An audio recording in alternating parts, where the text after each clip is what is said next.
So guys ये आज की जो रिकॉर्डिंग है it's like all about inflation policy सारी चीज़ें कवर करूँगा मैं। बेसिकली इन्फ्लेशन में जो होता है वर्ड इसको स्टार्ट करने पहले मैं मैक्रो से स्टार्ट करता हूँ। मैक्रो में जो हम बात करते हैं गाइस, मैक्रो में जो हम डिस्कस कर रहे होते हैं द वर्ड है एग्रीगेट डिमांड। एग्रीगेट मीन कहा जाता है मैक्रो में all over total demand of the economy.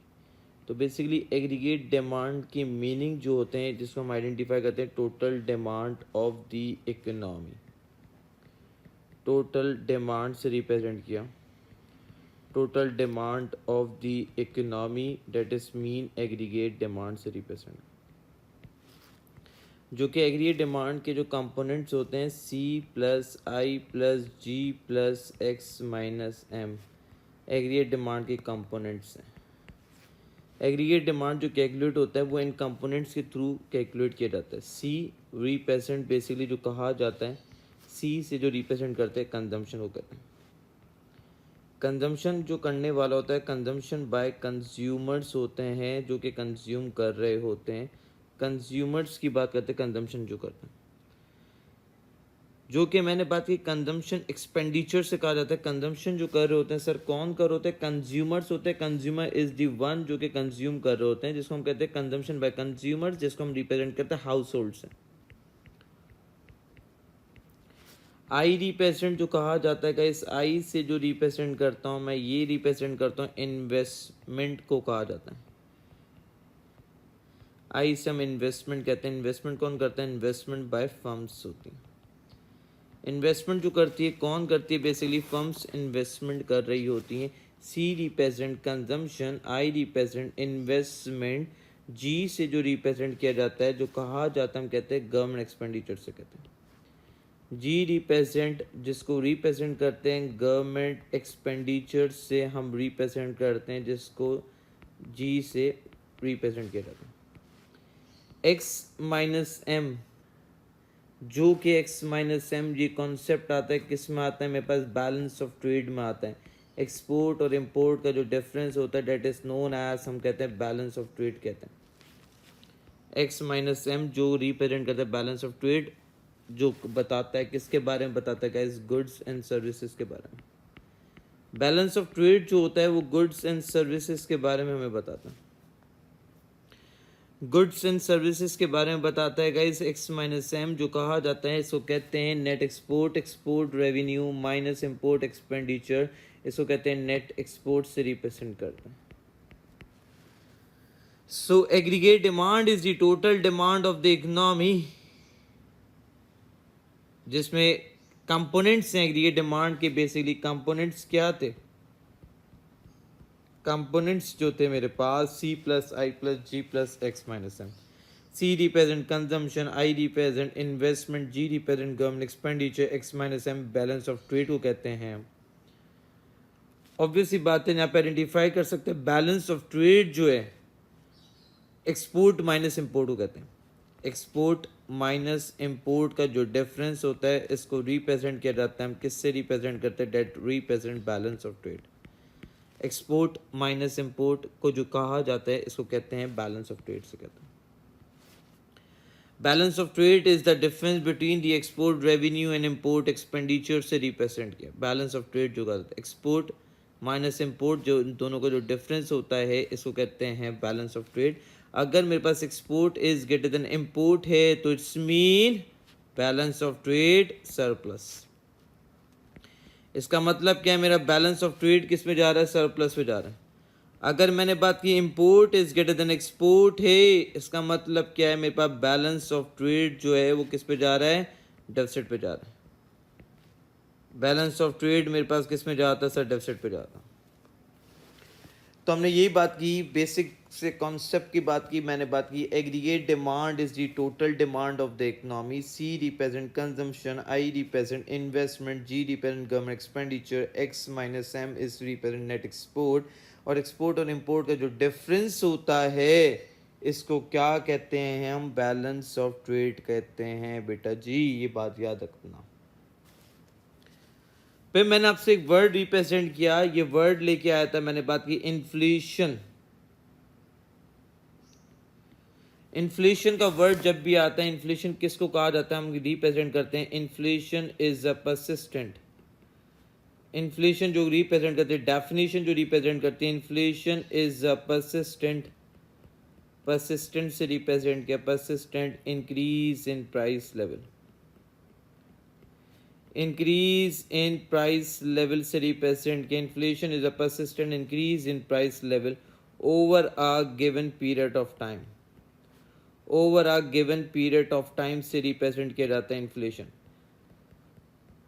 तो बेसिकली हमने कहा inflation is a persistent increase in price level over a given period of time. जब इन्फ्लेशन आता है आपके पास value of money, it's mean like a purchasing power की वजह गिर जाती है। वैल्यू ऑफ मनी से रिप्रेजेंट करते हैं, एग्जामिनर का फेवरेट वर्ड है value of money. Value of money mean consumer की परचेजिंग पावर क्या हो जाती है, कम हो जाती है। जब भी इन्फ्लेशन आता है आपकी परचेजिंग पावर क्या होती है, रिड्यूस हो जाती है। सो बेसिकली मैंने बात की inflation is a persistent increase in price level over given period of time के हिसाब से। मैक्रो इकोनॉमी जो कहा जाता है, मैक्रो इकोनॉमी जो में आता है, जिसको होल इकोनॉमी की जब हम बात करते हैं, is that is known as macro economy को कहते हैं। मैक्रो इकोनॉमी जो कहा जाता है जिसमें हम total demand of the economy की बात करते हैं, होल इकोनॉमी। बेसिक छोटे छोटे कॉन्सेप्ट हैं जो डिस्कस कर रहा हूँ। बेसिकली मैक्रो इकोनॉमी क्या चीज़ को रिप्रेजेंट किया जाता है, हमने बात की मैक्रो इकोनॉमी मीन जो कि हम टोटल इकोनॉमी की बात करते हैं, that is known as macro economy. Macro का मतलब क्या कहते हैं, आपके पास टोटल इकोनॉमी की बात कर रहा हूँ, होल इकोनॉमी की बात कर रहा हूँ। बेसिकली होल इकोनॉमी की बात करूंगा तो मैक्रो होगी। तो मैं होल इकोनॉमी में मेरे पास क्या, मैंने सबसे पहले बात की थी एग्रीगेट डिमांड की बात की थी। Aggregate demand is the total demand of the economy, जो कि बेसिकली कहा जाता है एग्रीगेट डिमांड क्या होती है, इज दी टोटल डिमांड से रिप्रेजेंट करते हैं। एग्रीगेट डिमांड से जो रिप्रेजेंट करते हैं, aggregate demand is the total demand of the economy. तो बेसिकली मैंने बात की इन्फ्लेशन आने से, इन्फ्लेशन का मतलब क्या, persistent increase in price level over a given period of time के हिसाब से रिप्रेजेंट किया मैंने बात की, जो कि कहा जाता है इन्फ्लेशन को। Aggregate inflation is a persistent increase in price level over given period of time. अब यार खुद सोचो यार, इन्फ्लेशन आने से क्या नुकसान हो सकते हैं, बेसिकली क्या कॉन्सिक्वेंस हो सकते हैं इन्फ्लेशन आने से, जो बात कर रहा हूँ कॉन्सिक्वेंसेस की बात की। इन्फ्लेशन आने से क्या कॉन्सिक्वेंस हो सकता है, कॉन्सिक्वेंसेस ऑफ इन्फ्लेशन की बात कर रहा हूँ बेसिकली। सो बेसिकली मैं ये आइडेंटिफाई कर सकता हूँ, फर्स्ट कॉन्सिक्वेंस रिप्रेजेंट किया मैंने बात की, इशू नंबर 1 से रिप्रेजेंट किया। इन्फ्लेशन आने से क्या डिसएडवांटेज हो सकते हैं, बेसिकली इशू नंबर 1 से रिप्रेजेंट किया। जब प्राइसेस इंक्रीज होती हैं, जब प्राइसेस बढ़ती हैं, तो आप क्या करते हो, कम कंज्यूम करते हो, आपकी कंजम्पशन क्या हो जाती है, कम हो जाती है। प्राइस बढ़ गई तो आपकी कंजम्पशन कम, कंजम्पशन कम तो आपकी एग्रीगेट डिमांड क्या हो जाएगी, फॉल हो जाएगी। एग्रीगेट डिमांड मेरे पास, जब आप कोई चीज़ महंगी हुई तो आपने कम कंज्यूम किया, आपने गुड्स की डिमांड कम की। जब गुड्स की डिमांड कम करोगे तो आपके पास प्रोडक्शन क्या होगी, कम होगी। जब प्रोडक्शन कम होगी तो मैं बोल सकता हूँ डिमांड ऑफ लेबर कम होगा, लेबर की डिमांड कम होगी, क्योंकि लेबर की डिमांड नहीं करेंगे, जो कि क्या क्रिएट करेगी, इन्फ्लेशन आने से सबसे इंपॉर्टेंट डिसएडवांटेज ये होता है, अनएम्प्लॉयमेंट आती है। सो बेसिकली मैंने बात की इन्फ्लेशन आने से क्या आता है गाइस, अनएम्प्लॉयमेंट आती है। इन्फ्लेशन आने से आपके पास अनएम्प्लॉयमेंट क्रिएट होती है। इशू नंबर 2, अगर मैं इशू नंबर 2 से रिप्रेजेंट करूं, यहाँ पे इशू नंबर 2 से हम रिप्रेजेंट करें, इशू नंबर 2 में यह है, मैंने बात की, अगर सपोज करो पाकिस्तान की बात करूं, पाकिस्तान को रिप्रेजेंट करता हूं, कंट्री एक्स से रिप्रेजेंट करता हूं।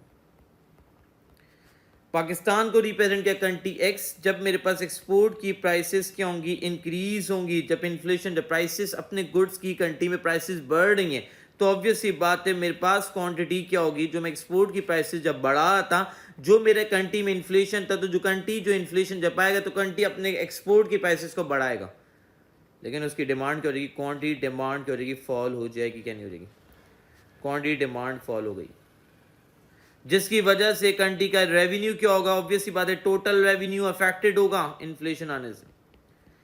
एक्सपोर्ट की प्राइस बढ़ी, डिमांड कम हुई और टोटल रेवेन्यू अफेक्टेड हो रहा है। और यहां पे मैं ये बोल सकता हूं इंपोर्ट की प्राइसेस क्या हो जाएंगी, कम हो जाएंगी। इंपोर्ट की प्राइसेस क्या हो जाएंगी, कम हो जाएंगी। इंपोर्ट की प्राइसेस क्या हो जाएंगी, मैंने बात की, कम हो जाएंगी। जब इंपोर्ट की प्राइस कम हुई तो ऑब्वियस ही बात है, यहां पे आइडेंटिफाई करूं क्वांटिटी डिमांड जो है, क्वांटिटी डिमांड की बात की, क्वांटिटी डिमांड से रिप्रेजेंट किया, वो क्या हो जाएगी, इंक्रीज हो जाएगी ऑफ इंपोर्टेड गुड्स। जहां पे आपका एक्सपेंडिचर क्या हो जाएगा, टोटल एक्सपेंडिचर क्या हो जाएगा, बढ़ जाएगा। जब आपका टोटल एक्सपेंडिचर ज़्यादा है, टोटल रेवेन्यू कम है, तो ये अच्छी बात है, बुरी बात है। जब आपका टोटल एक्सपेंडिचर बढ़ जाएगा, जब टोटल एक्सपेंडिचर ज़्यादा है, टोटल रेवेन्यू कम है, it's mean like a balance of trade क्या होगा, डेफिसिट पे जाएगा। इट्स मीन लाइक आपका बैलेंस ऑफ ट्रेड जो है, मैंने बात की, डेफिसिट पे जाएगा। बैलेंस ऑफ ट्रेड मेरे पास कहाँ पे जाएगा गाइस, मैंने बात की, डेफिसिट पे जाएगा। तो इश्यू नंबर 1 मैंने बात की, प्राइसेस बढ़ने से अनएम्प्लॉयमेंट आती है। इन्फ्लेशन आने से आपकी कंट्री में क्या क्रिएट करती है, मैंने ये बोला, अनएम्प्लॉयमेंट आती है। इन्फ्लेशन आने से आपका बैलेंस ऑफ ट्रेड क्या होता है, डेफिसिट पे जाता है। इश्यू नंबर 3 की बात करें, ये मैंने बात की थी, इश्यू नंबर 3 की बात करता हूँ बेटा। एक इश्यू नंबर 3 जो डिस्कस करता हूँ, जो वर्ड है मेरे पास, क्या है, मेरी रियल इनकम। इशू नंबर 3 से मैं आइडेंटिफाई कर रहा हूं आपके पास कौन सी इनकम की बात कर रहा हूं, मैंने बात की रियल इनकम। रियल इनकम का फॉर्मूला होता है, याद रखना, रियल इनकम का फॉर्मूला है, मैंने बात की, real income is equals to nominal income, nominal income minus inflation. Real income का फॉर्मूला है नॉमिनल इनकम माइनस क्या, इन्फ्लेशन। हमेशा याद रखना कि एमसीक्यूज में पूछे रियल इनकम कौन सी इनकम होती है, मैंने बात की रियल इनकम वो है, मैंने बात की विद जो कि adjusted with the inflation. Income ये वो इनकम है, income adjusted with inflation. Inflation के बाद जो इनकम होती है उसको कहते हैं रियल इनकम कहते हैं। नॉमिनल इनकम कौन सी इनकम होती है गाइस, हम ये बात करते हैं नॉमिनल इनकम कौन सी इनकम होती है। नॉमिनल इनकम कहते हैं after adjusted with the inflation. After adjusted मैंने बात की, एडजस्टेड विद इन्फ्लेशन, जिसको कहते हैं नॉमिनल इनकम से रिप्रेजेंट करते हैं। सो बेसिकली अगर मैं ये आपसे बात करूं बेटा जी, मेरे पास मेरी नॉमिनल इनकम सपोज करो 10% है और इन्फ्लेशन है 5%, तो अच्छी बात है, बुरी बात है, तो इसका मतलब मेरी रियल इनकम किस पर होगी, पॉजिटिव में होगी।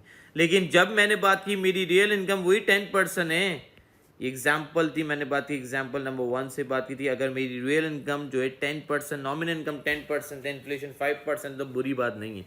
लेकिन एग्जाम्पल नंबर 2 में मैं बात करता हूँ मेरी जो नॉमिनल इनकम है 10%, इन्फ्लेशन जो है वो कितने परसेंट है, 15% का है, तो ये बुरी बात है। मेरे पास ओवरऑल क्या होगा, मेरे पास इन्फ्लेशन जो होगा वो नेगेटिव में रहेगा, इसका मतलब मेरी रियल इनकम कम हो रही है। तो गाइस मैं ये बोल सकता हूँ, यहाँ पे लिख सकता हूँ, if nominal income, if nominal से रिप्रेजेंट किया, नॉमिनल इनकम से बात कर रहा हूँ, nominal income is greater then inflation rate, greater than मैंने बात की इन्फ्लेशन रेट के ज़्यादा है। Inflation, nominal income is greater then inflation rate, अगर नॉमिनल इनकम क्या है, is greater then inflation rate है, तो बेसिकली रियल इनकम जो है मेरे पास क्या होगी, रियल इनकम विल इंक्रीज होगी।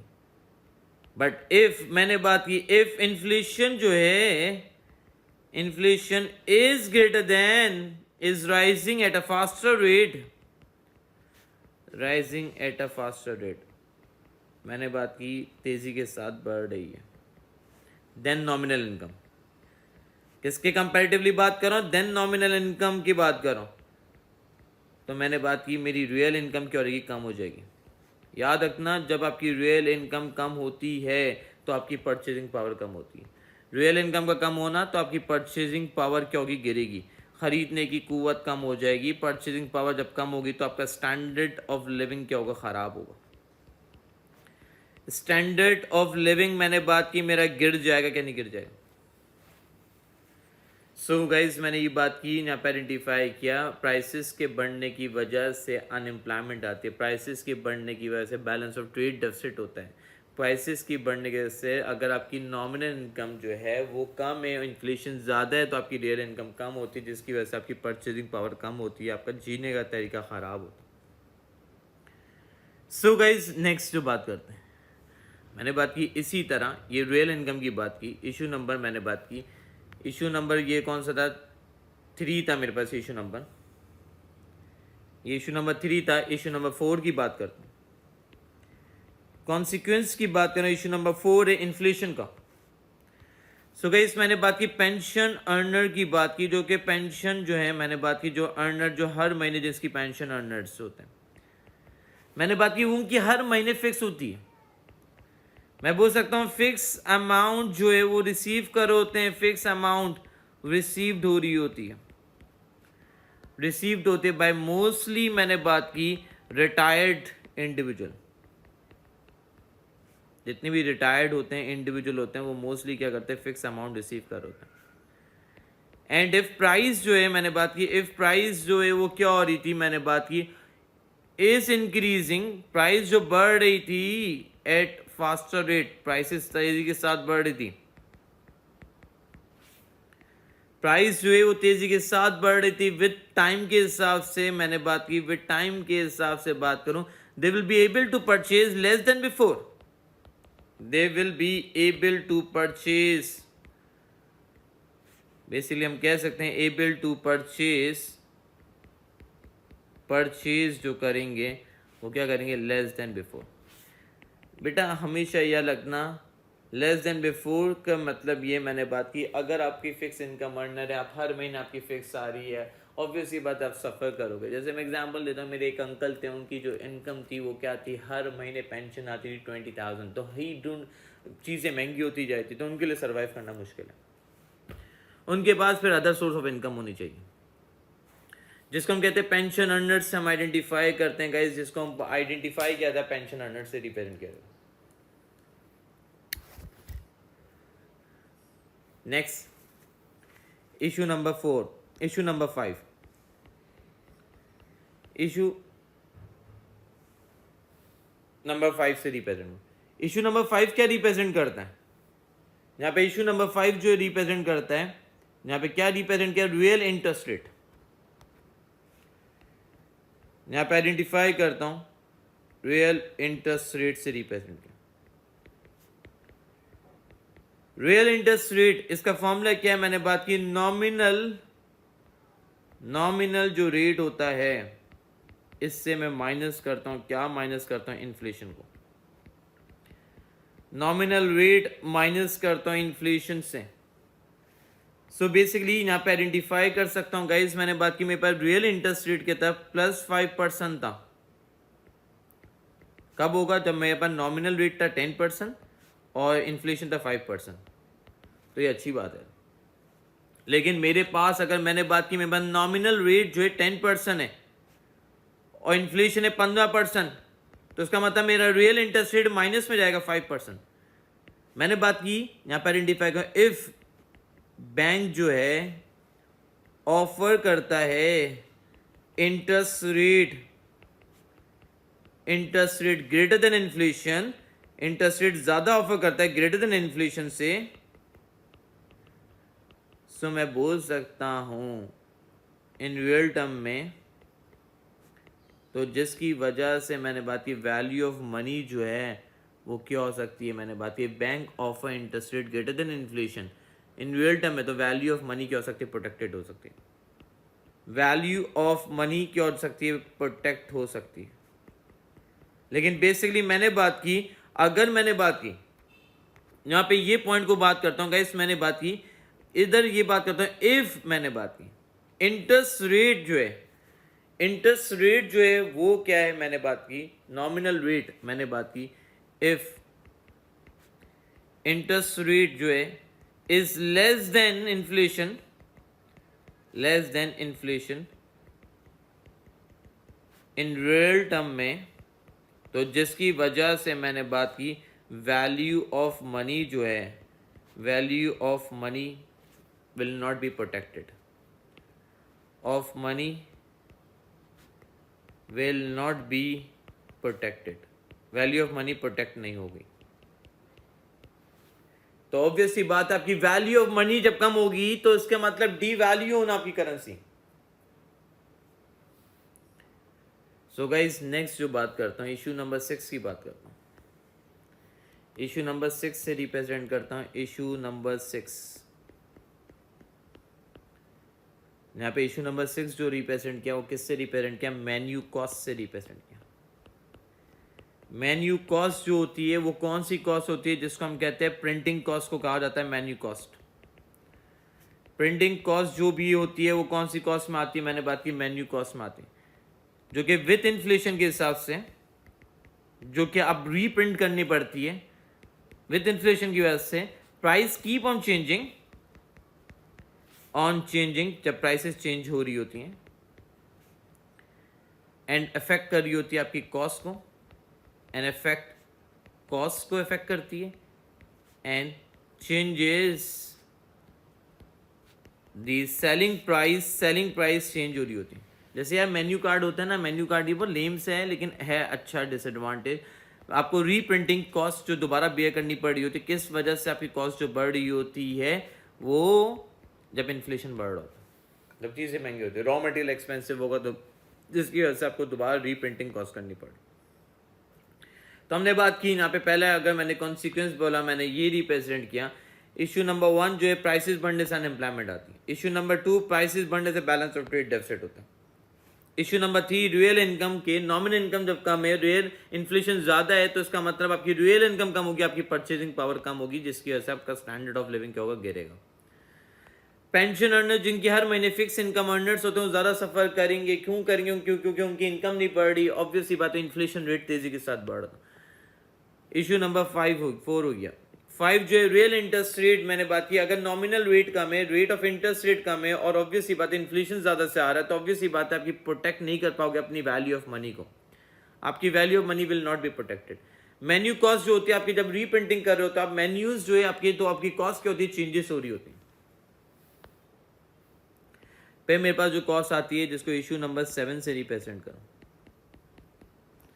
इसको कहा जाता है शू लेदर कॉस्ट. शू लेदर कॉस्ट से रिप्रेजेंट किया. शू लेदर कॉस्ट क्या होता है? जब मैंने बात की इंडिविजुअल जो है, इंडिविजुअल सेव जो करते हैं, individual save in different ways में सेव करते हैं, डिफरेंट वेज में सेव कर रहे होते हैं, and also at different place के हिसाब से, डिफरेंट प्लेस में. मैंने बात की at time of inflation, time of inflation के हिसाब से, time of inflation all saving, उनकी जितनी सेविंग होती है, ऑल सेविंग मैंने बात की, एंड इन्वेस्टमेंट क्या होती है? अफेक्टेड होती है. इन्वेस्टमेंट, जितनी भी इन्वेस्टमेंट होती है वो क्या हो रही होती है सर? मैंने बात की गेट अफेक्टेड होती है.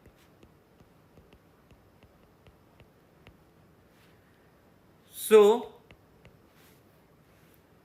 to gather them back, मैंने बात की बैक, उनको री इन्वेस्ट करना पड़ता है, एंड री इन्वेस्ट करते हैं it in accordance to inflation के हिसाब से. इन्फ्लेशन के हिसाब से उनको दोबारा री इन्वेस्ट करता है, तो ऑब्वियसली बात है विल टेक टाइम, ये टाइम लेगा. Which cause the value of money to reduce, which cause value of money क्या होती है? मैंने बात की to reduce. Value of money क्या होती है? यहाँ पे रिड्यूस हो जाती है. तो बेसिकली शू लेदर कॉस्ट जो है मैंने बात की, जो कि लोग जो हैं ऑब्वियसली बात है टाइम ऑफ इन्फ्लेशन उनकी इन्वेस्टमेंट और सेविंग चेंज होती है, उसके अकॉर्डिंगली उनको इन्वेस्टमेंट करनी पड़ रही होती है, जिसको कहते हैं, हम कहते हैं ऑब्वियसली बात है शू लेदर कॉस्ट कहते हैं. ये इशू नंबर कौन सा था? मैंने बात की 7 था. तो इशू लेदर कॉस्ट आपकी सेविंग इन्वेस्टमेंट चेंज होती है with the time of the inflation के हिसाब से। मेन्यू कॉस्ट आपको रीप्रिंटिंग करने होते हैं मेन्यूज, क्योंकि आपकी सेलिंग प्राइस चेंज हो जाती है इन्फ्लेशन के हिसाब से। गाइस जो नेक्स्ट जो है मेरे पास जो हम आइडेंटिफाई करते हैं जो कि सबसे इंपॉर्टेंट है, फॉरेक्स के नाम से कहते हैं। फॉरेक्स अनदर कॉन्सिक्वेंस से ऑफ द फॉरेक्स, जिसको हम कहते हैं इशू नंबर 8 से रिप्रेजेंट करता हूं। Issue number 8, forex mean foreign exchange market. Forex का मतलब क्या होता है, जिसको हम कहते हैं फॉरेन एक्सचेंज मार्केट से रिप्रेजेंट करते हैं। फॉरेन एक्सचेंज मार्केट से रिप्रेजेंट करते हैं। Forex mean foreign exchange market से कहते हैं। ये वो ऑर्गेनाइजेशन है जहां पे वन करेंसी एक्सचेंज होती है in term of another currency. मैंने बात की करेंसी एक्सचेंज होती है in term of another currency. In term of another currency, एक करेंसी एक्सचेंज होती है in term of another currency, जिसको कहते हैं फॉरेक्स के नाम से।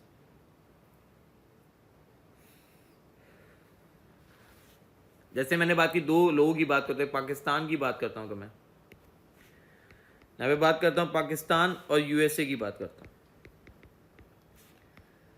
पाकिस्तान की बात की और यूएसए की बात की। पाकिस्तान की जो करेंसी है वो किस में करेंसी है, मैंने बात की रुपीस में, और यूएसए की करेंसी किस में, मैंने बात की डॉलर में। मैंने बात की यार, अगर आप जो हो, आप क्या है, पाकिस्तान एक्सपोर्ट करता है यूएस के साथ। पाकिस्तान में अगर मैंने बात की रुपीस में, मैंने बात की पाकिस्तान में इन्फ्लेशन आ जाता है। इन्फ्लेशन क्या आ जाता है? इन्फ्लेशन जब आएगा तो पाकिस्तान में इसके गुड्स की एक्सपोर्ट की प्राइस क्या होगी, बढ़ानी पड़ेगी। एक्सपोर्ट की प्राइसेस बढ़ानी पड़ेगी।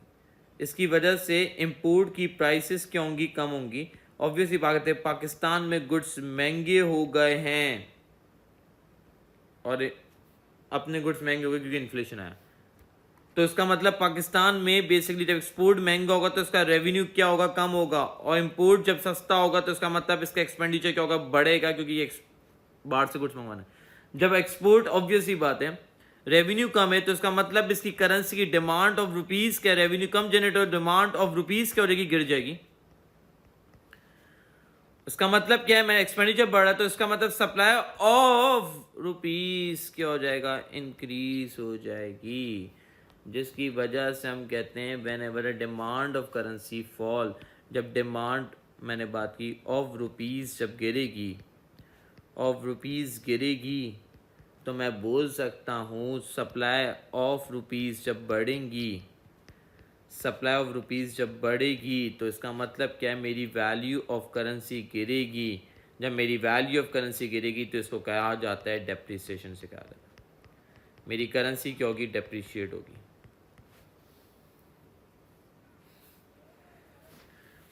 इसका मतलब मेरी करेंसी क्या होगी, डेप्रिशिएट होगी in term of another, in term of dollars के। तो गाइस ये हमारे पास क्या थे, कॉन्सिक्वेंसेस थे इन्फ्लेशन के। इन्फ्लेशन के क्या कॉन्सिक्वेंसेस हो सकते हैं, हमने ये बात डिस्कस की। इसके बाद जो है हम जो बात करते हैं कॉजेस क्या हो सकते हैं इन्फ्लेशन के, यहां पे रिप्रेजेंट करते हैं कॉजेस जो हैं। हेडिंग डालता हूं कॉजेस ऑफ इन्फ्लेशन। कॉजेस जो होते हैं मेरे पास, तीन कॉजेस होते हैं बेटा।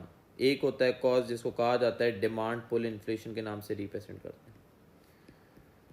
डिमांड पुल इन्फ्लेशन होता है एक कॉज जिसको रिप्रेजेंट किया। सेकंड जो कॉज होता है जिसको हम आइडेंटिफाई करते हैं कॉस्ट पुश इन्फ्लेशन से रिप्रेजेंट किया। थर्ड जो कॉज होता है जिसको हम कहते हैं मॉनेटरी इन्फ्लेशन से रिप्रेजेंट किया जाता है। मॉनेटरी इन्फ्लेशन से हम रिप्रेजेंट करते हैं। थर्ड कॉज कौन सा है, मॉनेटरी इन्फ्लेशन है। तो डिमांड पुल इन्फ्लेशन जो होता है, basically demand pull inflation, demand pull inflation causes में मैंने बात की। सबसे पहले डिमांड पुल इन्फ्लेशन की बात करते हैं। यहाँ पे आइडेंटिफाई किया, पहला कॉज जो डिस्कस करता हूं मैंने बात की demand pull inflation. Demand pull inflation बेटा एक अल्फाज मेरा याद रखना बच्चों, जब मेरे पास एग्रीगेट डिमांड बढ़ जाए, जब मेरी एग्रीगेट डिमांड बढ़ जाए जिसकी वजह से इन्फ्लेशन आएगा। डिमांड पुल इन्फ्लेशन जो कहा जाता है जब आपका एडी बढ़ जाए, एडी मतलब एग्रीगेट डिमांड बढ़ जाए जिसकी वजह से इन्फ्लेशन आएगा। एडी बढ़ना, अगर मैं ये बात कर सकता हूं जब मेरा एडी क्या हो जाए, इंक्रीज हो जाए, एडी बढ़ेगा तो मेरी कंजम्पशन बढ़ेगी, कंजम्पशन बढ़ेगी, सारे कंपोनेंट, इन्वेस्टमेंट क्या होगी, बढ़ेगी, इन्वेस्टमेंट बढ़ेगी, प्लस मैंने बात की गवर्नमेंट स्पेंडिंग आपकी बढ़ जाएगी, प्लस मैंने बात की आपका एक्सपोर्ट क्या हो जाएगा, बढ़ जाएगा, एक्सपोर्ट माइनस इंपोर्ट, आपका एक्सपोर्ट इंक्रीज हो जाएगा, इंपोर्ट एक्सपेंडिचर कम हो जाएगा। किस वजह से, जब डिमांड के बढ़ने की वजह से। डिमांड पुल इन्फ्लेशन की डेफिनेशन जो रिप्रेजेंट करते हैं, a increase in aggregate demand, a increase in aggregate demand, a increase in aggregate demand से रिप्रेजेंट किया, a increase in aggregate demand does not meet up to increase aggregate supply, increase aggregate supply, मेरी demand इतनी बढ़ गई मैं supply meet up नहीं कर पा रहा हूं जिसकी वजह से क्या है, इन्फ्लेशन आया। A increase in aggregate demand does not meet up to increase aggregate supply, जिसकी वजह से क्या है, इन्फ्लेशन आया। अब डिमांड, कंजम्पशन के बढ़ने की वजह से डिमांड बढ़ी। अब कंजम्पशन कैसे बढ़ती है, देखो पहली बात बोली कंजम्पशन के बढ़ने की वजह से डिमांड क्या हो रही है, मेरे पास इंक्रीज हो रही है। तो सवाल ये, मेरे पास कंजम्पशन बढ़ती कैसे, मैंने बात की, एक्सप्लेन करोगे बेटा demand pull inflation. Case number 1 मैंने बात की, केस नंबर 1 जब कंजम्पशन आपके पास बढ़ती है, याद रखना कंजम्पशन के बढ़ने की वजह से, जब कंजम्पशन बढ़ रही है तो इसका मतलब क्या, आपकी इनकम पे टैक्स क्या था, कम था। इनकम पे जब टैक्स कम होगा तो आपकी डिस्पोजेबल इनकम क्या होगी, ज्यादा होगी। जब आपकी डिस्पोजेबल इनकम ज्यादा होगी, मैंने बात की जब इनकम पे टैक्स ज्यादा है तो डिस्पोजेबल इनकम ज्यादा है, तो इसका मतलब आपकी कंजम्पशन भी क्या होगी, ज्यादा होगी। कंजम्पशन ज्यादा होगी तो आपका एडी क्या होगा, बढ़ेगा। एडी बढ़ेगा तो कौन सा इन्फ्लेशन आएगा, इसको कहते हैं डिमांड पुल इन्फ्लेशन। एडी बढ़ने से एक अच्छा चंक अल्फाज सुन लो, एडी जब बढ़ेगा तो मेरी प्रोडक्शन क्या होगी, बढ़ेगी। प्रोडक्शन बढ़ेगी तो मैंने बोल सकता हूं एडी बढ़ेगा तो प्रोडक्शन जब बढ़ रही है, डिमांड ऑफ लेबर क्या होगा, बढ़ेगा। Demand of labour sir increase होगा। जब एडी बढ़ेगा तो मेरे पास एम्प्लॉयमेंट क्रिएट होगी, एम्प्लॉयमेंट लेवल क्या होगा, बढ़ेगा। तो मैं बोल सकता हूं जब मेरे पास प्रोडक्शन बढ़ रही है तो इसका मतलब मैं आउटपुट क्या कर रहा हूं, ज्यादा बना रहा था। जब मेरे पास डिमांड ऑफ लेबर बढ़ी तो इसका मतलब मेरी इनकम क्या हो रही है गाइस, मैं बोल सकता हूं इंक्रीज होगी। जब मैंने बात की एम्प्लॉयमेंट लेवल क्रिएट हो रहा है, जब एम्प्लॉयमेंट बढ़ रही है तो ऑब्वियस सी बात है जब एम्प्लॉयमेंट का इंक्रीज होना है, तीनों चीजें जब बढ़ती हैं इसको हम जो कहते हैं, इसको कहा जाता है मल्टीप्लायर इफेक्ट कहते हैं। जब मेरे पास याद रखना कंजम्पशन एडी जब बढ़ता है, इनकम आउटपुट एम्प्लॉयमेंट जब तीनों चीजें बढ़ती हैं तो इसको कहा जाता है, हम कहते हैं मल्टीप्लायर इफेक्ट से रिप्रेजेंट करता हूं। मेरे पास मल्टी का मतलब क्या, आपके पास तीनों चीजों का बढ़ना, इनकम आउटपुट और एम्प्लॉयमेंट का बढ़ना। केस नंबर 2, एग्रीगेट डिमांड किस वजह से बढ़ती है, मैंने बात की इनकम टैक्स कम होने की वजह से। दूसरी बात क्या है, एग्रीगेट डिमांड किस वजह से बढ़ती है, केस नंबर 2 की बात करूं, यहां पे केस नंबर 2 की बात की, इन्वेस्टमेंट, आई लिखा हुआ है तो आई मतलब इन्वेस्टमेंट बढ़ना। इन्वेस्टमेंट जो है आपके पास किस वजह से बढ़ती है, जब आपकी गवर्नमेंट आपसे कम इंटरेस्ट रेट चार्ज करे। जब मैंने बात की इंटरेस्ट रेट कम चार्ज करेगी तो ऑब्वियसली बात है किसके ऊपर इफेक्ट आता है, इंटरेस्ट रेट का दो बंदों पे इफेक्ट आता है, एक आता है सेवर्स और एक होता है, कौन होता है, बोरोअर्स होते हैं। सेवर्स क्या करेंगे, मैंने बात की सेविंग कम करेंगे, ज्यादा करेंगे, इंटरेस्ट रेट कम है तो सेविंग क्या करेंगे, कम करेंगे, स्पेंड ज्यादा करने लग जाएंगे। स्पेंड जब ज्यादा करेंगे तो कंजम्पशन बढ़ जाएगी। जब कंजम्पशन बढ़ेगी तो ऑब्वियस सी बात है मेरा एडी बढ़ेगा। एडी बढ़ जाएगा क्या, नहीं बढ़ जाएगा, तो इसकी वजह से इन्फ्लेशन आएगा जो कहा जाता है डिमांड पुल इन्फ्लेशन। बोरोअर्स क्या करेंगे, बोरो ज्यादा करेंगे, क्योंकि बोरो ज्यादा इसलिए करेंगे क्योंकि कॉस्ट ऑफ बोरिंग जो है मेरे पास क्या हो गई, कम हो गई है। कॉस्ट ऑफ बोरिंग जब कम है तो मेरे पास बेसिकली मैं बोल सकता हूं मेरी इन्वेस्टमेंट क्या होगी, इंक्रीज होगी, क्या नहीं होगी। केस नंबर 3, एडी जो बढ़ता है किस वजह से, मैंने बात की केस नंबर 3 में गवर्नमेंट स्पेंडिंग की वजह से। जब गवर्नमेंट आवाम पे ज्यादा स्पेंड करेगी, यहाँ पे ये रिप्रेजेंट किया जाता है जब गवर्नमेंट अवाम पे ज्यादा स्पेंडिंग कर रही है। मैंने एग्जांपल दी, स्पेंडिंग किस पे कर रही है, स्पेंड जो कर रही थी, स्पेंडिंग ऑन इंफ्रास्ट्रक्चर पे जब स्पेंड कर रही थी, ऑन इंफ्रास्ट्रक्चर की बात की, लाइक सब्सिडीज वगैरह, तो जिसकी वजह से मेरा एडी क्या होगा, लोग क्या करेंगे, उस चीज को कंज्यूम ज्यादा करेंगे। जब कंज्यूम ज्यादा करेंगे तो मेरा एडी क्या होगा, इंक्रीज होगा क्या नहीं होगा। केस नंबर 4, केस नंबर यहाँ पे आइडेंटिफाई किया, 4 से रिप्रेजेंट करता हूँ गाइस। मेरे पास एक्सपोर्ट रेवेन्यू क्या होता है, इंक्रीज होता है। जब एक्सपोर्ट रेवेन्यू बढ़ रहा है मेरे पास, तो इसका मतलब एक्सपोर्ट की प्राइसेस क्या हो रही हैं, कम हो रही हैं। तो quantity demand of export goods क्या हो रही है, एक्सपोर्ट की प्राइसेस क्या हो रही थी, कम हो रही थी। एक्सपोर्ट की प्राइसेस कम होंगी तो क्वांटिटी डिमांड क्या होगी, इंक्रीज होगी। कौन से गुड्स की, एक्सपोर्टेड गुड्स की, जिसकी वजह से आपका एक्सपोर्ट का रेवेन्यू क्या हो रहा था, इंक्रीज हुआ क्या नहीं हुआ। केस नंबर 5, सारे कंपोनेंट सी प्लस आई आपके सामने, मैंने सारे component C consumption, investment, government spending, export और लास्ट इंपोर्ट। केस नंबर यहां पर आइडेंटिफाई किया 5। इंपोर्ट क्या होंगे, एक्सपोर्ट बढ़ेगा, इंपोर्ट कम होगा। इंपोर्ट एक्सपेंडिचर जब कम होगा तो मेरे पास गुड्स की डिमांड क्या होगी, इंक्रीज होगी। इंपोर्ट एक्सपेंडिचर मीन आपके इंपोर्ट की प्राइसेस, इंपोर्टेड गुड्स पे टैक्स लग गया। मैंने बात की यहाँ पे इंपोर्ट का एक्सपेंडिचर कब होगा, जब गवर्नमेंट क्या लगाएगी, टैक्स लगाएगी। क्या लगाएगी, टैरिफ लगाएगी। जब टैरिफ लगाएगी तो ऑब्वियस सी बात है इंपोर्टेड गुड्स की डिमांड क्या हो जाएगी, फॉल हो जाएगी। इंपोर्टेड गुड्स की डिमांड क्या हो जाएगी, फॉल हो जाएगी। जब इंपोर्टेड गुड्स की डिमांड फॉल होगी तो ऑब्वियस सी बात है, क्योंकि इंपोर्ट की प्राइसेस क्या हो गई थी सर, इंक्रीज हो गई थी। जब भी इंपोर्टेड गुड्स की डिमांड क्या हो गई थी, फॉल, इंपोर्ट की प्राइस बढ़ गई थी। जब भी क्वांटिटी डिमांड क्या हो गई, मेरे पास कम हो गई, जिसकी वजह से मेरा टोटल एक्सपेंडिचर क्या हो रहा है, कम हो रहा है। पूरी जस्टिफाई किया मैंने सारी चीजों को। तो हमेशा याद रखना मल्टीप्लायर इफेक्ट कब आता है, जब मेरे पास एक्चुअल में जब एग्रीगेट डिमांड बढ़ जाती है। एक डायग्राम है, लिंक करोगे तो बहुत अच्छी बात है। मैंने बात की जब एक्चुअल में आपके पास एग्रीगेट डिमांड इंक्रीज हो जाती है, आपका एक्चुअल में एग्रीगेट डिमांड इंक्रीज होती है, जो कि क्या क्रिएट करती है, मल्टीप्लायर इफेक्ट क्रिएट करती है, क्या नहीं क्रिएट। जब एक्चुअल में आपकी एग्रीगेट डिमांड बढ़ती है, जो कि क्या क्रिएट करती है, जिसको कहा जाता है मल्टीप्लायर इफेक्ट का कहा जाता है।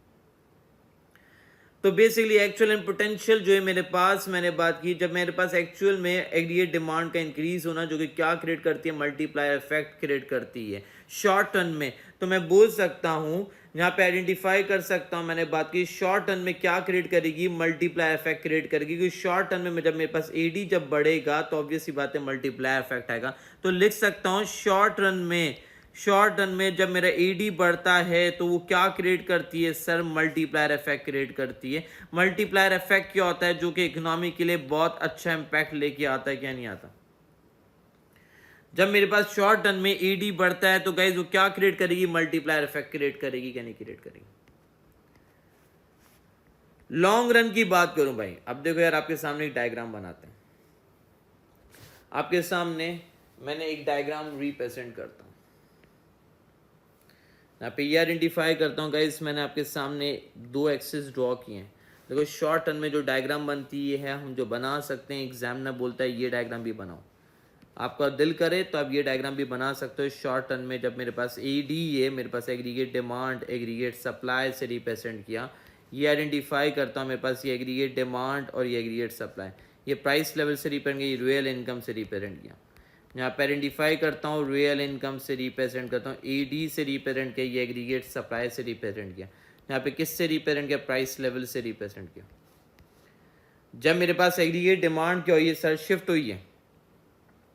एग्रीगेट डिमांड जब शिफ्ट हुई है, मैंने बात की हुई है एग्रीगेट डिमांड, तो प्राइसेस बढ़ रही हैं लेकिन मेरी रियल इनकम भी बढ़ रही। तो जब भी हम ये कहते हैं शॉर्ट टर्म में मल्टीप्लाई इफेक्ट लेके आती है, प्राइसेस बढ़ रही हैं, तो मैंने बात की शॉर्ट टर्म में मेरे पास क्या आता है, मल्टीप्लायर इफेक्ट लेके आती है। जब मेरे पास एग्रीगेट डिमांड क्या होती है, इंक्रीज होती है। जब एग्रीगेट डिमांड बढ़ती है तो शॉर्ट टर्म में क्या क्रिएट करती है, मल्टीप्लायर इफेक्ट क्रिएट करती है। लेकिन लॉन्ग रन में मैंने बात की, यहाँ पे आइडेंटिफाई किया, दोबारा वाई एक्सिस पे प्राइसेस से रिप्रेजेंट किया, इधर रिप्रेजेंट किया रियल इनकम से रिप्रेजेंट किया एक्स एक्सिस पे। देखोगे बेटा ये डायग्राम जो है इंपॉर्टेंट डायग्राम है। देखो आपके सामने मैंने बात की, ये मैंने बात की सप्लाई की लाइन है, ये मेरे पास येलो से मार्क कर रहा हूँ, ये सप्लाई की लाइन है। आपके सामने मेरे पास अभी भी मेरे पास क्या है, ये एग्रीगेट डिमांड से ड्रॉ किया, मेरे पास क्या एडी है, प्राइसेस में कोई चेंज नहीं आया क्योंकि मेरे पास रियल इनकम थी। एक्चुअल में मेरे पास एग्रीगेट डिमांड क्या थी, ये थी। तो इसका मतलब मेरे पास प्राइसेस इंक्रीज नहीं हुई हैं। प्राइसेस मैंने बात की, प्राइसेस में नो चेंज। जब प्राइसेस में नो चेंज कब आएगा, जब मेरे पास क्या होंगी, परफेक्ट रिसोर्सेस होंगी। जब आपके पास क्या होंगी, परफेक्ट क्या होंगी, रिसोर्सेज होंगी, जब भी मेरे पास कोई चेंज नहीं आया प्राइसेस के अंदर। यहाँ पे अगर स्लाइड सा चेंज लेके आऊँ, यहाँ पे मैंने बोला एग्रीगेट डिमांड आपकी इंक्रीज हुई है, सप्लाई के साथ आपका एडी बढ़ा। सप्लाई मेरे पास ये थी, तो मेरे पास यहाँ पे आइडेंटिफाई किया, मेरे पास एडी जब बढ़ा तो ऑब्वियस ही बात है प्राइसेस क्या हुई है, थोड़ी सी स्लाइड सा चेंज आया।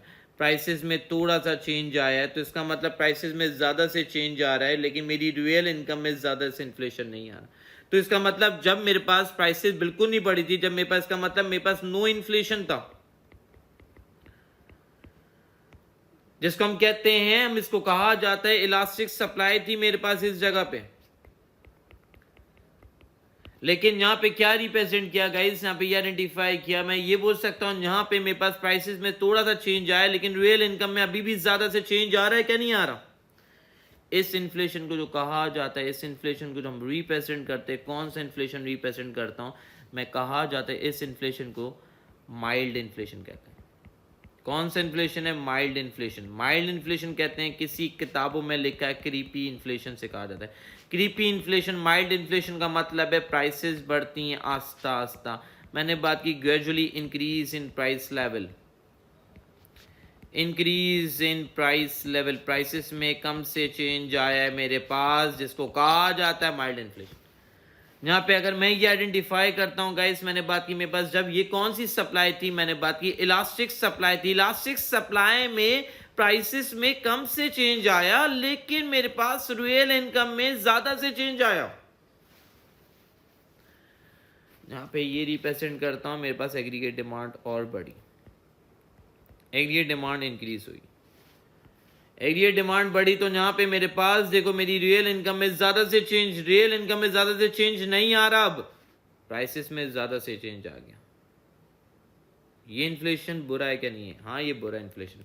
इस इन्फ्लेशन को जो कहा जाता है गाइस, इस इन्फ्लेशन को कहते हैं सप्रेस इन्फ्लेशन के नाम से कहते हैं। क्यों इस इन्फ्लेशन को कहा जाता है सप्रेस इन्फ्लेशन से कहा जाता है, इसका मतलब क्या है, मैंने बात की प्रोड्यूसर के पास अब क्या है, कम रिसोर्सेस हैं। मैंने बात की, इसको अंग्रेजी में लिख सकता हूं, प्रोड्यूसर जो है, प्रोड्यूसर हैज, मैंने बात की हैज लेस रिसोर्सेस, रिसोर्सेस हैं, रिसोर्सेस क्या हो रही है, खत्म होती जा रही हैं अब, टू फुलफिल कंज्यूमर की डिमांड करने के लिए, टू फुलफिल करने के लिए क्या चीज, कंज्यूमर की डिमांड को, कंज्यूमर की डिमांड को फुलफिल करने के लिए, इसको कहते हैं सप्रेस इन्फ्लेशन, जहां पे प्राइसेस में ज्यादा से चेंज। इसका हम कहा जाता है, इसको लिख सकता हूं इनलास्टिक सप्लाई, लिख सकता हूं इनलास्टिक सप्लाई से रिप्रेजेंट किया। अब आपके सामने मैंने एक स्ट्रेट लाइन बना दी, इसको कहा जाता है, जो पढ़ते हैं long run aggregate supply. Demand pull का मतलब पुल होना, पुल मतलब डिमांड का बढ़ते बढ़ते बढ़ते बढ़ते बढ़ते इन्फ्लेशन आ रहा है। तो लॉन्ग रन एग्रीगेट सप्लाई, आपकी सप्लाई मीट अप नहीं हो पा रही, लॉन्ग रन एग्रीगेट सप्लाई से रिप्रेजेंट किया। आपकी डिमांड पुल होते होते होते होते क्या हो गया, मैंने बात की बहुत ज्यादा इन्फ्लेशन आ गया, जो कि कौन सा इन्फ्लेशन है, एग्रीगेट डिमांड आपकी क्या हो गई, बढ़ गई है। प्राइसेस में क्या हुआ, बहुत ज्यादा चेंज आया, रियल इनकम में कोई चेंज नहीं आ रहा भाई। ये कौन सा इन्फ्लेशन है, सबसे बुरा इन्फ्लेशन होता है, इसको कहते हैं हाइपर इन्फ्लेशन कहते हैं। जब प्रोड्यूसर रीच कर जाता है अपने पोटेंशियल लेवल पे, प्रोड्यूसर क्या हो गया, रीच कर गया, मैंने बात की टूवर्ड्स दी पोटेंशियल, जब पोटेंशियल पे पहुंच गया था प्रोड्यूसर, तो जिसकी वजह से जो इन्फ्लेशन है, जिसको कहा जाता है हाइपर इन्फ्लेशन कहते हैं, जो कि सबसे बुरा है। जब ऑब्वियस ही बात है सबसे बुरा है, मैंने बात की डिमांड पुल इन्फ्लेशन में, ये आप एक्सप्लेन करना ही करना है हमेशा एकदम, जब भी इन्फ्लेशन की डायग्राम आती है आपको डिमांड पुल इन्फ्लेशन में ये बात करनी ही पड़ती है। तो हम ये बात करते हैं लॉन्ग रन एग्रीगेट सप्लाई में, मैंने बात की शॉर्ट रन में मेरे पास जो होता है वो कौन सा होता है, माइल्ड इन्फ्लेशन होता है। लॉन्ग रन में कौन सा होता है, शॉर्ट रन में। यही बात की यहाँ पे आपके सामने मैंने बात की थी, जब एग्रीगेट डिमांड बढ़ती है शॉर्ट टर्म में मल्टीप्लाई इफेक्ट आता है, जो कि कौन सा इन्फ्लेशन में होता है, मल्टीप्लाई इफेक्ट कब आता है, जब माइल्ड इन्फ्लेशन होता है। लेकिन लॉन्ग रन में यहाँ पे ये आइडेंटिफाई कर सकता हूँ, लॉन्ग रन में हाइपर इन्फ्लेशन की तरफ जाती है। लॉन्ग रन में जब एग्रीगेट डिमांड बढ़ती रहती है, लॉन्ग रन में मैंने बात की यहाँ पे क्या आता है, इकोनॉमी हाइपर इन्फ्लेशन फेस करती है।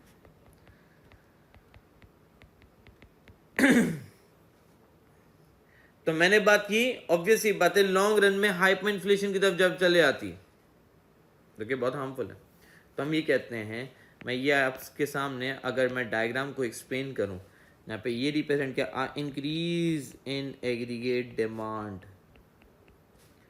Does not increase the price level, does not increase से रिप्रेजेंट किया, does not increase the price level. Price level क्यों नहीं बढ़ा, क्योंकि परफेक्टली इलास्टिक सप्लाई की वजह से। परफेक्टली इलास्टिक क्या थी, सप्लाई थी। मेरे पास यहाँ पे क्या थी, परफेक्टली इलास्टिक सप्लाई थी।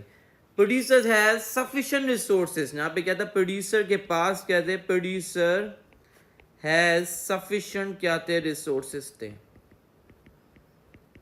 सफिशिएंट रिसोर्सेज थे प्रोड्यूसर के पास, जब भी प्राइसेस में चेंज नहीं है, टू इंक्रीज दी सप्लाई करने के लिए।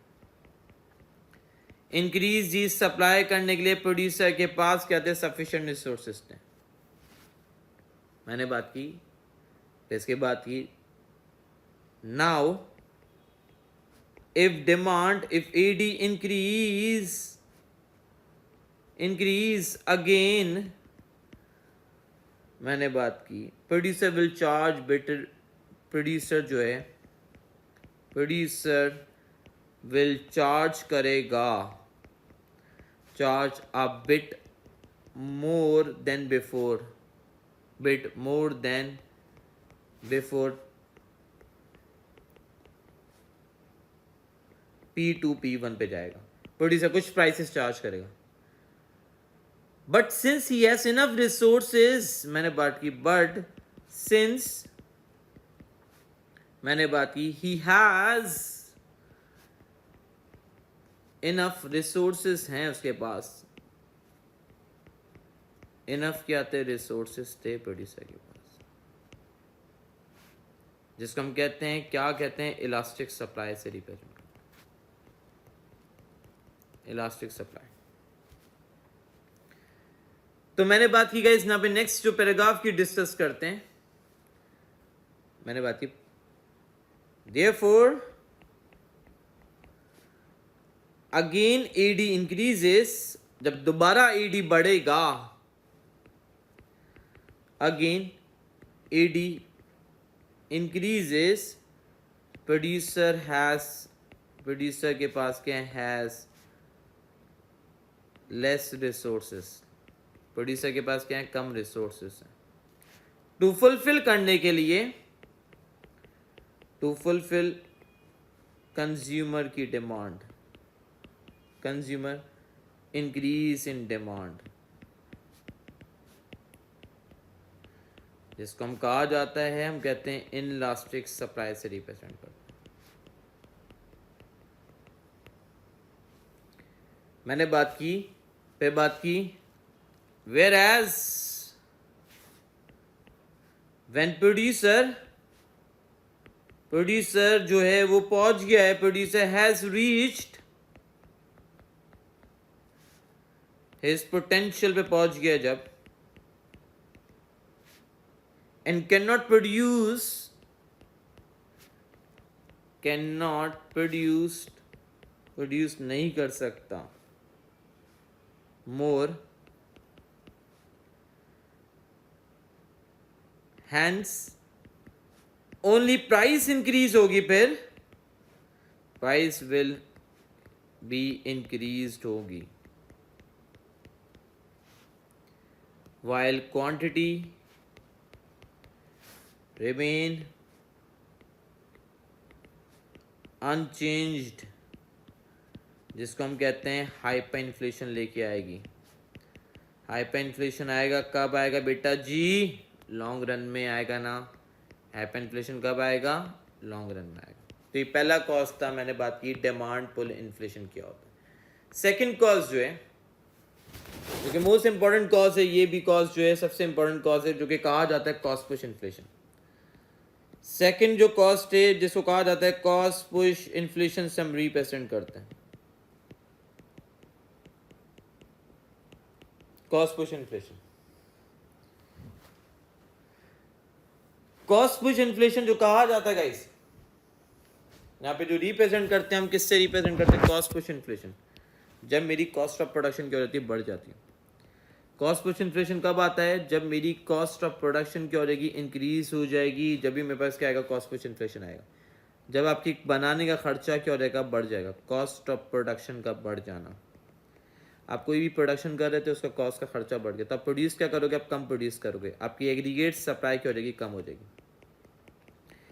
एग्रीगेट सप्लाई आपकी कम हो जाएगी, जो कि कह सकता हूँ सप्लाई कम होगी तो वो चीज़ शॉर्टेज क्रिएट करेगी। जब शॉर्टेज होगी तो वो चीज़ क्या होगी? महंगी होगी। महंगी होगी जिसकी वजह से क्या आएगा? मैंने बात की इन्फ्लेशन आएगा।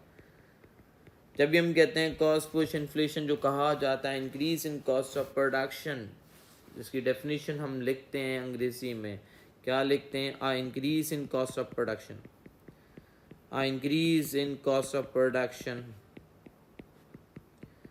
cost of production which reduce the aggregate supply, which reduce क्या करती है? reduce the aggregate supply को कम करती है।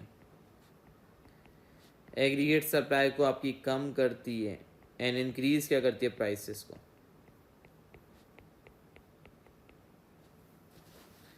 so basically यहाँ पे ये आइडेंटिफाई कहते हैं, इसको कहते हैं कॉस्ट पुश इन्फ्लेशन से कहते हैं। जहाँ पे अगर मैं बात करूँ, यहाँ पे मैं डायग्रामेटिकल चलूंगा, इस मैंने दो एक्सिस बनाए, ये एग्रीगेट डिमांड, एग्रीगेट सप्लाई। तो एग्रीगेट सप्लाई क्या होती है मेरे पास? यहाँ पे कम होती है जब कॉस्ट पुश इन्फ्लेशन आता है। जब कॉस्ट पुश इन्फ्लेशन आता है तो मेरे पास एग्रीगेट सप्लाई क्या होती है गाइस? हम सब जानते हैं मेरे पास एग्रीगेट सप्लाई क्या होगी? कम होगी। ये ऑब्वियस ही बात है, मेरे पास नेशनल इनकम ये इक्विलिब्रियम था, मेरी एग्रीगेट सप्लाई ये ईडी है, ये इक्विलिब्रियम पॉइंट से था। तो मेरी एग्रीगेट सप्लाई शिफ्ट हो गई, कहाँ पे शिफ्ट हो गई? लेफ्टवर्ड की तरफ शिफ्ट हो गई। जब एग्रीगेट सप्लाई शिफ्ट होगी लेफ्ट की तरफ तो मेरे पास प्राइसेस क्या होंगी? इंक्रीज हो जाएंगे। प्राइस इंक्रीज होंगे, जिसकी वजह से मेरे पास क्या आएगा? इन्फ्लेशन आएगा, जो उसको कहा जाता है, हम कहते हैं कॉस्ट पुश इन्फ्लेशन के नाम से हम रिप्रेजेंट करते हैं। जब कॉस्ट ऑफ प्रोडक्शन बढ़ जाती है तो आपकी सप्लाई क्या होती है? कम हो जाती है, जो कि क्या क्रिएट करती है? मैंने बात की इन्फ्लेशन क्रिएट करती है। कौन सा इन्फ्लेशन क्रिएट करती है? जिसको कहा जाता है कॉस्ट पुश इन्फ्लेशन से कहते हैं। जब कॉस्ट ऑफ प्रोडक्शन का बढ़ना, तो प्रोड्यूसर आपके पास क्या करेगा? कम प्रोड्यूस करेगा, ज्यादा प्रोड्यूस करेगा। प्रोड्यूसर ऑटोमेटिकली कम प्रोड्यूस करेगा, क्योंकि प्रोड्यूसर का खर्चा क्या हो गया? बढ़ गया। जब प्रोड्यूसर का खर्चा बढ़ जाएगा तो ऑब्वियस ही बात है प्रोड्यूसर क्या करेगा? कम प्रोड्यूस करेगा। तो गाइस मैं ये बात कर सकता हूं, जब कॉस्ट ऑफ प्रोडक्शन जब बढ़ जाती है, आपकी सप्लाई कम हो जाती है। किस वजह से? कॉस्ट किस वजह से बढ़ती है? रीजन क्या है? मैंने बात की, जब इनडायरेक्ट टैक्सेस लगेगा, जब हमारे पास क्या लगेंगे? इनडायरेक्ट टैक्स लगेंगे। जब आपके पास क्या लगेगी? मिनिमम वेज लगेगी। मिनिमम वेज लगेगी। जब आपके पास, मैंने बात की रेंट की बात करूं, वेजेस की बात करूं, मैं बोल सकता हूं इंटरेस्ट की बात करूं, सब चीज़ें क्या हो जाए? बढ़ जाए। जब इंपोर्टेड गुड्स महंगे हो जाएंगे तो आपकी कॉस्ट क्या हो जाएगी? बढ़ जाएगी, इंपोर्टेड इन्फ्लेशन की वजह से। एक प्रोसेस कहा जाता है जिसको कहते हैं वेज स्पायरल प्रोसेस, की वजह से कॉस्ट ऑफ प्रोडक्शन क्या होती है? बढ़ जाती है। तो हमारे दो हम जानते हैं, जब टैक्स लगेगा तो ऑब्वियसली बात है मिनिमम वेजेस मीन, जब वर्कर को हाई वेजेस मिल रही होंगी तो आपकी खर्चा क्या होगा? बढ़ेगा। अगर हम रीजन प्रॉपर, पहले रीजन डिस्कस करते हैं इंपोर्टेड इन्फ्लेशन। यहाँ पे आइडेंटिफाई कर सकता हूँ। पहला रीज़न मैंने डिस्कस किया, इम्पोर्टेड इन्फ्लेशन से रिप्रेजेंट किया। Imported inflation cost push inflation में आता है, जिसको कहा जाता है इम्पोर्टेड इन्फ्लेशन से रिप्रेजेंट करता है।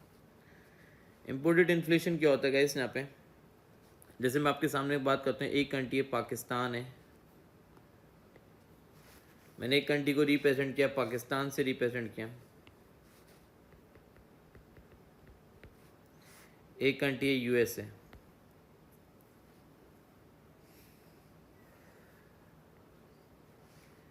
पाकिस्तान जो यूएसए से क्या कर रहा था? इंपोर्ट कर रहा था। इंपोर्ट कर रहा था, किससे कर रहा था? इंपोर्ट फ्रॉम यूएसए लिख देता हूँ ताकि समझ आएगा अच्छी। और पाकिस्तान जो पेमेंट जो कर रहा था यूएस, वो किस में कर रहा था? डॉलर में करेगा। पेमेंट्स जो की इसने किस में की? मैंने बात की पेमेंट्स की इन डॉलर के अंदर पेमेंट की है।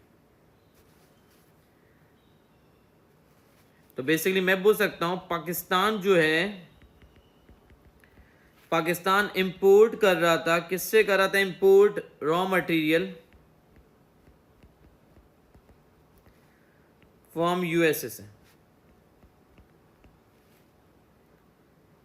जो कि क्या बना रही है? मेकिंग, मैंने बात की प्राइस इलास्टिसिटी ऑफ डिमांड, जिसकी क्या थी? इनलास्टिक थी। वो पाकिस्तान मंगवाया था जिसकी डिमांड क्या थी? इनलास्टिक थी, जो कि ये गुड्स अवॉइड कर ही नहीं सकता था। कौन? पाकिस्तान।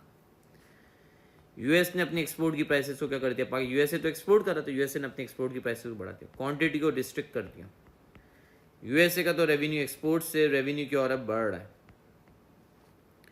लेकिन पाकिस्तान के क्या नुकसान हो गया? पाकिस्तान जब इंपोर्ट कर रहा था, ऑब्वियस सी बात है, जिसकी इनलास्टिक डिमांड थी, तो इंपोर्ट जब कर रहा था उसकी पाकिस्तान की कॉस्ट क्या हो गई? बढ़ा दी गई, बढ़ गई पाकिस्तान, तो उसकी सप्लाई पे इफेक्ट पड़ा, तो उसको वो चीज़ महंगी बेचनी पड़ गई, तो जिसकी वजह से पाकिस्तान में क्या आया? इन्फ्लेशन आया।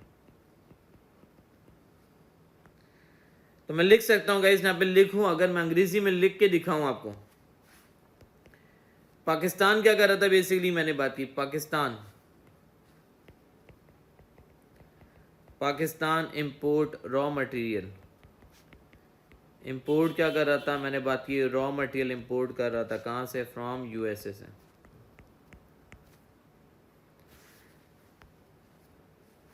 विच मेक, मैंने बात की, जो कि क्या बना रही है गाइस? यहाँ पे ये आइडेंटिफाई कर सकता हूं,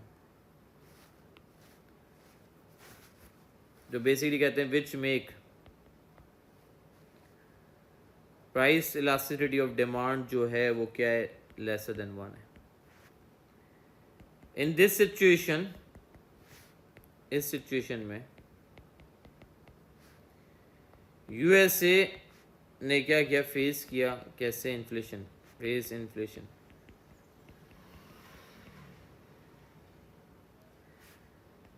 इंक्रीजिंग द प्राइसेस, इंक्रीजिंग क्या कर दी थी? प्राइसेस को बढ़ा दी। And Pakistan have no close substitute, और उसने US and Pakistan have no close substitute, Pakistan के पास कोई क्लोज सब्स्टिट्यूट था? नहीं था। And has to import, import करना पड़ रहा था the necessity goods, necessity goods को इंपोर्ट करना पड़ रहा था, किससे? यूएसए से, एट अ हाई प्राइस। तो मैंने बात की एट अ हाई प्राइस पे।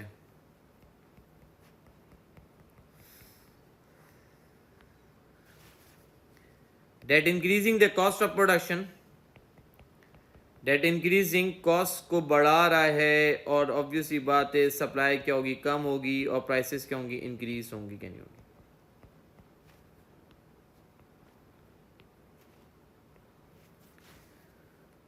तो गाइज मैं बोल सकता हूँ इसकी वजह से इन्फ्लेशन आ रहा है। अब जो बात करते हैं गाइज, यहाँ पे ये रिप्रेजेंट करते हैं नेक्स्ट रीजन जो है, जिसको कहा जाता है वेज स्पायरल प्रोसेस से रिप्रेजेंट करते हैं। वेज स्पायरल प्रोसेस, यह मैंने बात की यहाँ पे ट्रेड यूनियन से बात करता हूँ। ट्रेड यूनियंस, मैंने बात की ट्रेड यूनियन, एक बंदा है employees, employees is the one जो कि काम करने वाला होते हैं, एम्प्लॉयर वो होता है जो कि हायर करने वाला होता है। मैंने बात की यहाँ पे ऑब्वियस ही बात है, एम्प्लॉइज ने ज़्यादा वेजेस की डिमांड की थी, एम्प्लॉयज़ ने ज़्यादा वेजेस की डिमांड की। वेजेस क्या की बोली थी, एम्प्लॉयज़ ने बोला मैं ज़्यादा वेजेस की काम करूँ। मैंने बात की एम्प्लॉयज़ ने ज़्यादा वेजेस की डिमांड की, किससे की? ट्रेड यूनियन से डिमांड की। तो basically demand for wages increase करने के लिए की थी। ट्रेड यूनियन ने बार्गेनिंग निगोशिएशन करके और प्रोटेक्ट की थी rights of the workers, protect the rights of workers. Trade union का काम है राइट्स ऑफ वर्कर्स की प्रोटेक्ट करना। मैंने बात की एम्प्लॉयर से क्या कर दी? वेजेस इंक्रीज करवा दी। लेकिन the point is but productivity did not match, productivity नहीं बढ़ी। प्रोडक्टिविटी डिड नॉट मैच, तो जिसकी वजह से एम्प्लॉय की कॉस्ट क्या हुई? बढ़ी। एम्प्लॉय की कॉस्ट जब बढ़ी तो सप्लाई पे इफेक्ट पड़ा, तो प्राइसेस क्या करनी पड़ गई? उसको बढ़ानी पड़ गई, क्योंकि क्या क्रिएट करेगा वो? इन्फ्लेशन क्रिएट करेगा, क्या नहीं क्रिएट करेगा? तो जिसकी वजह से इसकी वजह से मैंने बात की वर्कर्स की यहाँ पे आइडेंटिफाई कर सकता हूँ। वर्कर्स की जो रियल इनकम है वो दोबारा फॉलो नहीं चाहिए। मैंने बात की वर्कर्स की रियल इनकम क्या हो गई? फॉल हो जाएगी। जब इन्फ्लेशन आएगा, पूरा जो प्रोसेस है इसको कहा जाता है वेज स्पायरल प्रोसेस कहते हैं। वेज स्पायरल प्रोसेस वो प्रोसेस होता है द वर्कर्स ने डिमांड की थी for the high wages. Demand कर रहे थे, किसकी कर रहे थे? मैंने बात की हाई वेजेस की डिमांड कर रहे थे एम्प्लॉयज जो डिमांड कर रहे थे high wages with trade union ने बार्गेनिंग करके, निगोशिएशन करके उनकी वेजेस को क्या कर दिया? इंक्रीज करा दिया, जिसकी वजह से एम्प्लॉय की कॉस्ट क्या हो गई? बढ़ गई। तो गाइस तीसरा जो इन्फ्लेशन होता है जिसको हम कहते हैं मॉनेटरी इन्फ्लेशन से कहते हैं। थर्ड इन्फ्लेशन जो होता है जिसको हम आइडेंटिफाई करते हैं, किससे रिप्रेजेंट करते हैं? मॉनेटरी इन्फ्लेशन से रिप्रेजेंट। थर्ड जो इन्फ्लेशन होता है, जो कि कौन सा इन्फ्लेशन होता है? जिसको कहा जाता है मॉनेटरी इन्फ्लेशन से।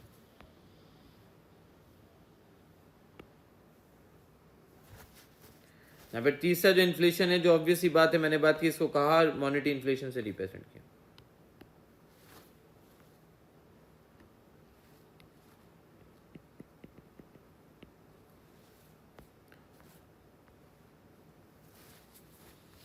तो गाइस यहाँ पे थर्ड जो इन्फ्लेशन है कौन सा है? मैंने बात की मॉनेटरी इन्फ्लेशन।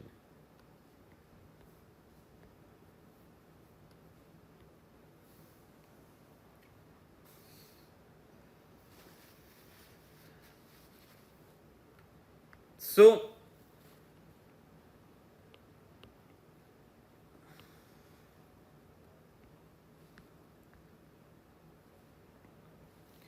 तो ये डिस्कस करते हैं हम।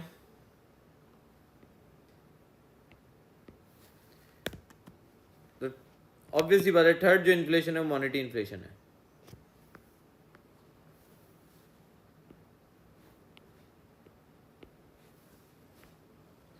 यहाँ पे क्या आइडेंटिफाई करता हूं? मॉनेटरी इन्फ्लेशन जो होता है, मॉनेटरी इन्फ्लेशन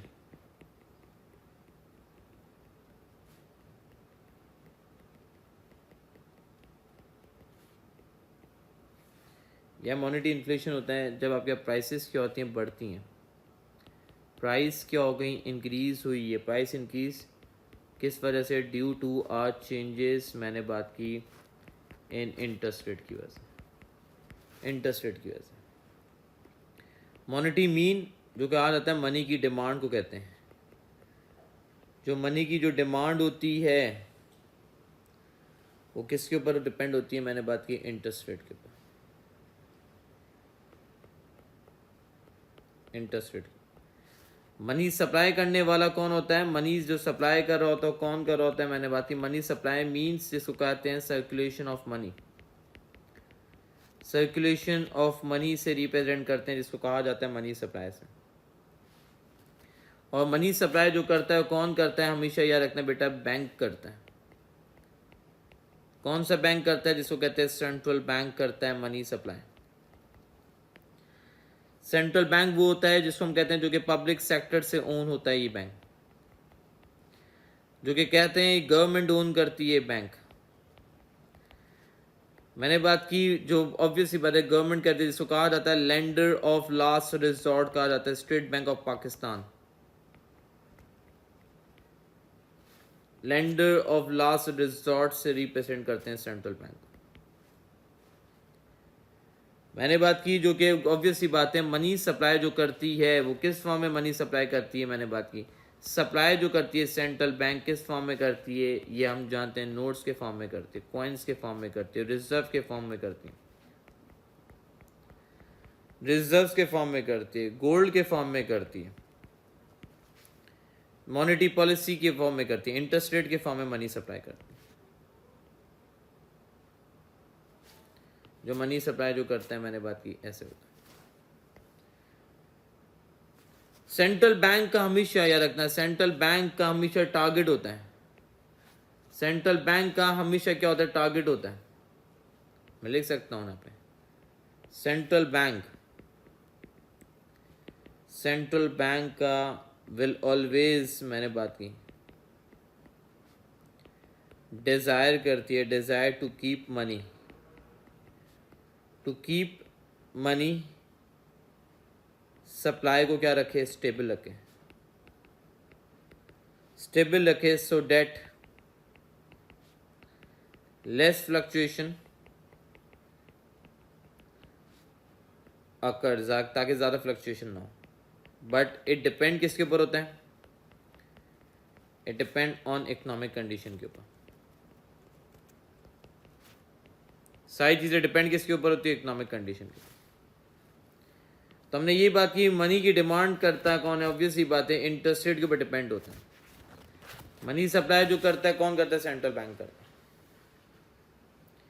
देखो हमेशा ये याद रखना, जब इकोनॉमी फेस करती है रिसेशन में, जब हम ये मॉनेटरी पॉलिसी यूज़ करते हैं, मॉनेटरी इन्फ्लेशन जब रिसेशन की तरफ है, इसका मतलब है, मैंने बात की इसके रिसेशन में कब होता है? जब एम टू, मैंने बात की ब्रिंग मल्टीप्लायर इफेक्ट लेके आना। तो बेसिकली जब रिसेशन में होगी तो उस टाइम पे इंटरेस्ट रेट क्या करेगी? मैंने बात की कम होगा, तो स्पेंडिंग क्या होगी? बढ़ेगी। स्पेंडिंग बढ़ेगी, मैंने बात की ऑब्वियसली बात है, इंटरेस्ट रेट जब कम है तो स्पेंडिंग बढ़ेगी और लोग क्या करेंगे? सेव। पहले मैं बात कर सकता हूँ, सिंपल सी बात करूँ, सेविंग क्या करेंगे? जब इंटरेस्ट रेट कम है तो सेविंग क्या करेंगे? लोग क्या करेंगे? कम करेंगे, स्पेंडिंग ज़्यादा करेंगे। स्पेंडिंग ज़्यादा करेंगे जिसकी वजह से कंजम्पशन बढ़ेगी, तो मेरा एडी क्या होगा? इंक्रीज होगा। बोरिंग जो होगी मेरे पास क्या होगी? मैंने यहाँ पर आइडेंटिफाई किया, बोरिंग जो होगी वो क्या होगी? इंक्रीज होगी। जब बोरिंग इंक्रीज होगी तो इस mean like cost of loan क्या है? कम है, जिसकी वजह से मेरी इन्वेस्टमेंट क्या होगी? इंक्रीज होगी। तो हमेशा याद रखना है, इंटरेस्ट रेट और इन्वेस्टमेंट का जो रिलेशनशिप है वो कौन सा है? इनवर्स रिलेशनशिप होता है।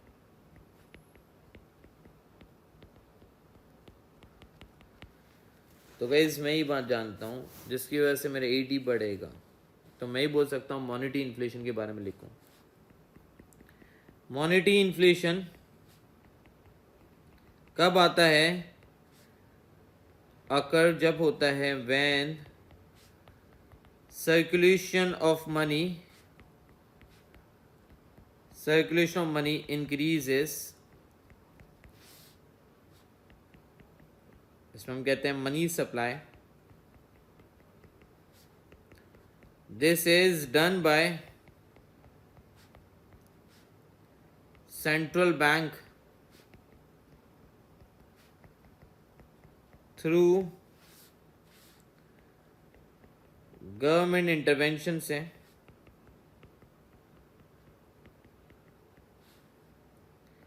Eight time of recession.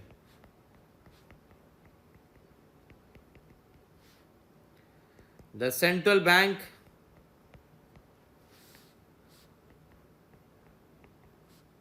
Reduce interest rate, जब भी सेंट्रल बैंक क्या करता है? रिड्यूस करता है अपना interest rate, so saving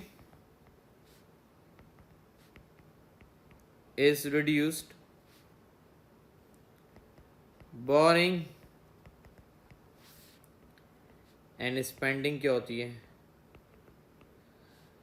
boring and spending is increased, which increase क्या करेगी? Aggregate demand, this will create, क्या क्रिएट करेगी? मैंने बात की मल्टीप्लायर इफेक्ट क्रिएट करेगी। This will create multiplier effect which welcome the mild inflation, which welcome the mild inflation.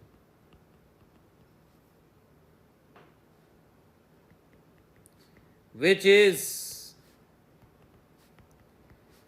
Desirable है, but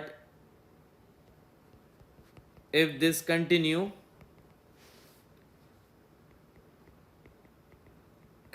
करे, this will result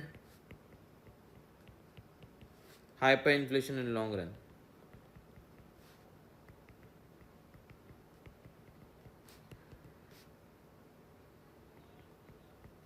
तो लॉन्ग रन में क्या आ सकता है? Hyper inflation. तो गाइस मैंने ही बात की, ये बात कर रहा था आपसे,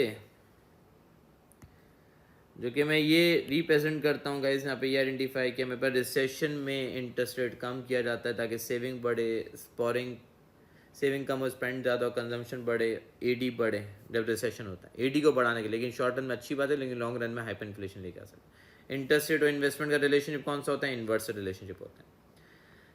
मॉनेटरी इन्फ्लेशन, मनी सप्लाई करने वाला कौन होता है? सेंट्रल बैंक होता है, जो कि मनी सप्लाई करता है। ये मॉनेटरी इन्फ्लेशन था। कॉस्ट पुश इन्फ्लेशन जो होता है, एक होता है वेज स्पाइरल प्रोसेस की वजह से आते हैं, और बेसिकली ट्रेड यूनियन का पार्ट भी आता है जिसकी वजह से हमारे पास cost push inflation. Imported inflation की वजह से कॉस्ट पुश इन्फ्लेशन आता है।